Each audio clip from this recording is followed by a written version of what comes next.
وصیت‌نامه 76. اگر عیب را در همسایت دیدی همیشه او را پوشان، زیرا که هر کس عیب همسایش میپوشانه این اولین امانتداری را نزد خدا به جا آورده. این اولین چی را؟ امانتداری را. هیچ محل سیری همسایت گپ نزن. اینا فراموش نکن که نیتی بده در حق همسایت کردی، فردا در نزد خدا جواب میدهی. اینا میپرسه، اینا شخصا خدا خودش میپرسه. کسی که خواهد که بهترین امانتداری را در زمین جاری کنه این همسایه داری بوده. سیری همسایه را پوشان افته. سیرش چیکار کن؟ پوشان. امروزه که دیگر بسیار همسایه داری ها ضعیف شد. اگه خدا توفیق ده همسایه داری ها ضعیف شد، نه همسایه داری موند، نه همسایه خواهرگیری موند، نه همسایه دوست داری موند. لیکن ایران نغز دانیم که فردا در محکمه خدا ما را از حق همسایگی میپرسند. هیچ محل عیب همسایه را نگو که این امانت پنهانش که برود، پنهانش که میدونی و سیری او را فاش نکن که فردا این امانت را میپرسند. اگر کسی از تو مشوره و مصلحت کرد به او مشوره بده و این همیشه دان که خداوند کسی را دوست داره، حاجت همو را به سوی حاجت همو را در همه آدم وظیفه دار میکنه. وقتی یک آدم پیش ما میبینه ما باید خرسان شویم. خداوند کسی را دوست میداشته، حاجت همه آدم در خانه همو وظیفه دار میکرده، این دهنی در همه آدم میومده. همون روز خداوند همو را دوست داشته بوده که همه آدم پیش همه آدم چی کرده است؟ حاجت پرسی اومده. خدا دو طایفه انسان میگه مره قاتلهم الله، خدا بکشه شما را. کیا را میگه؟ یکم جوتا را. این خدا بکشه شما را میگه. این چقدر دنیا را فتنه میندازه. خدا میگه این دنیا در چرخ همه حیرانش لیازید. قاتلهم الله، این خدا کشته ایستایشون نکه، ای خدا کشته ایست اینو را. دویم کی را میگه؟ کسی که در آیین حضرت محمد مصطفی بخیلی میکنه. میبینه صف زیاد شده است، آدم زیاد شده است، مسجد زیاد شده است، میگه همه انگشتاشون غضب میگزن. قرآن میگه موتو بغیظکم، این مرقتی فعل بطن میگه. شما نخو میگه در بخل که نمیکردم. هیچ محل وصیت 75، هیچ محل در همسایگی حاکم وقت زندگی نکن. چی برای که در حاکما دوزخ نزدیک است، تا همسایه دوزخ نشد. هم بسیاری آدم ها همسایه هم خیلی بودن، وقتی که اگر آمدن باید میدیم همسایه را باید میدیم بسیارش قتل کنه، خانهاشون در دادن. زمانی که اگر نظر کردن باشه یکی از حاکمای درد حجوم میکنن و دیگه دوزختی بیام ده همین دوزختی بیادم یا میرم بیچاره، نه خونه میومنن نه در نه خودشونه. کوشش کن از همین کوچه ها دور باش، زیرا این که در اینها را حوله هاشون دم دوزخ نزدیک است. درس ما درس اخلاق بود. هر روز جمعه ما درباره اخلاق و تربیت صحبت میکردیم و رسیده بودیم به وصیت حضرت امام ابو حنیفه رحمت الله علیه. وصیت‌نامه‌اش صحبت میکردیم به وصیت‌نامه رقمی 70 که با شاگرد بزرگوارشان حضرت امام ابو یوسف فرزندان قبرستان ها و مکان های مقدس بسیار زیارت کن و با علما و با ملاقات علما و مشایخ دور زیادتر رو، زیرا اینکه هر کس که قبرستان زیارت کرد او یاد آخرت زیاد دارد. میخوایی که مرگ زیاد یاد کنی قبرستان رو، میخوایی که آخرت زیاد یاد کنی قبرستان رو. بگو السلام علیکم اهل الدیار من المؤمنین و المسلمین، السلام علیکم ای اهل قبرستان مسلمان ها و مومن ها. و اینا انشاء الله بكم لاحقون، اگر خدا خواه امروز فردا ما می بیاییم.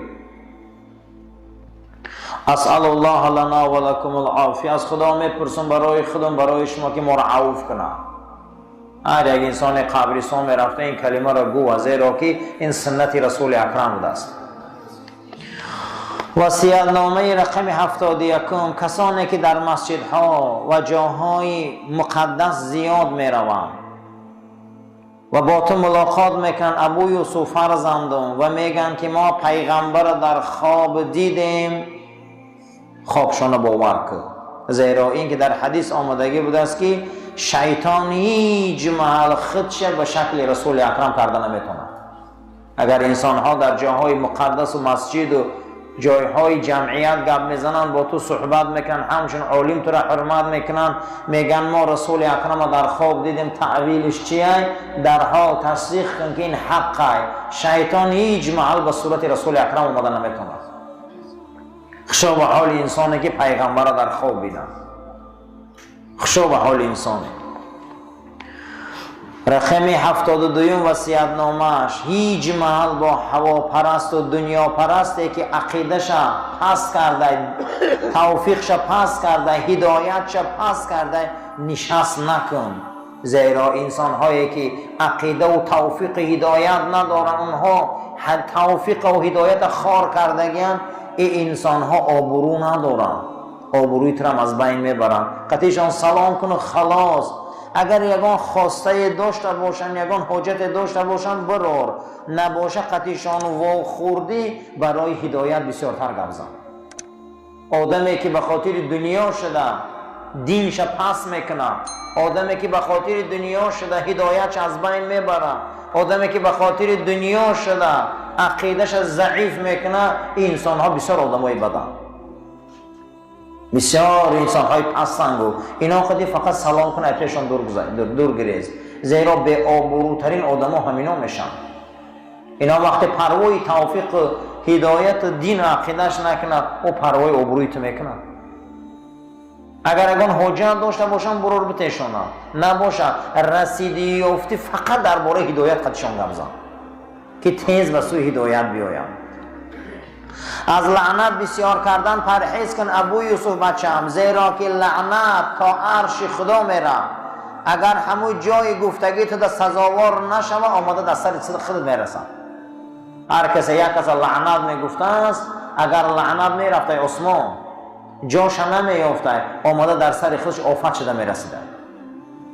بسیار هیچ محل دشنام در زبان نبیار. کسی دشنام میتیه او اخلاقی پس داره، کسی دشنام میتیه یک از فاسقان هست. رسول اکرم صلوات الله ربی و سلام فرمودن که سباب المؤمن فسوق، حقارت مسلمان فاسق بدن هم آدم هست. کسی که حقارت میکنه باید فاسق هست. فاسق کسی نمیگن که چارچوبه برآمدگی هست. کسی که لعنت میکنه، کسی حقارت میکنه، برادرای عزیز حقارت خودش نمیبیار. جناب پیغمبر صلی الله علیه و سلم گفتن الا انبئکم باکبر الکبائر امتم، شما را به بزرگترین گناه ها خبردار کنم. گفتن چیه فرستاده خدا؟ گفت کسی پدر و مادرش دشنام میتیه. صحابه گفتن آیا پدر و مادر لایقه که او را دشنام تی؟ گفت پدر و مادر دیگه آدم دشنام میتی و سکوت میکنه، همو را همش در اتاق و چه اختا می نویسن. برای همین کسی حقارت میکنه و فاسقه. کسی که دشنام میتی و فاسقه. دشنام در زبان آموخته نکن. ابو یوسف فرزندم دلالت به اخلاقی بد میکنه. هر وقتا که صدای اذان بلند می شود، سراسیمه به سوی مسجد رو. هر وقتا که صدای اذان بلند می شود، سراسیمه به سوی مسجد رو. کوشش کن که مردم حالی مسجد ندار آمده، قطعی مؤذن تو پیشکی درا. زیرا که یکی از خصلت بهشتی ها همیه. یکی از خصلت بهشتی ها چی بده؟ مسجد بر وقت می بیاد، پیشای مردم می درا. حالی مؤذن نیامده، این در صف می ایسته. کوشش کن. اگر صدای مؤذن رو فهمیدی، سراسیمه مسجد بیا. زیرا که تمام جانزاتی صاحب روح به روح صدای اذان رو میفهمن، شهادتی میتین. اگر تا حرکت کرده باشی در شهادتی او میغلطی. کوشش کن که در وقت اذان سراسیمه به سوی مسجد باشی. کوشش کن که پیش ای مؤذن در مسجد باشی.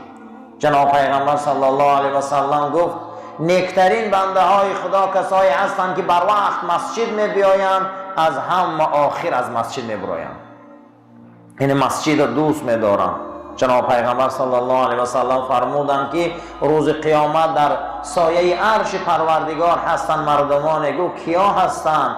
گو اون مردمانی که قلبه معلق فی المساجد، دلاشون فقط در مسجد کشوله. ایجاد هم باشن مسجد میکوان، وطن هم روان مسجد میکوان، کجایی که مسافر شوان مسجد میکوان. کسی مسجد بد میبینه وای منافقه، کسی مسجد کلید میکنه وای منافقه، کسی مسجد شیشته نمیتونه وای منافقه.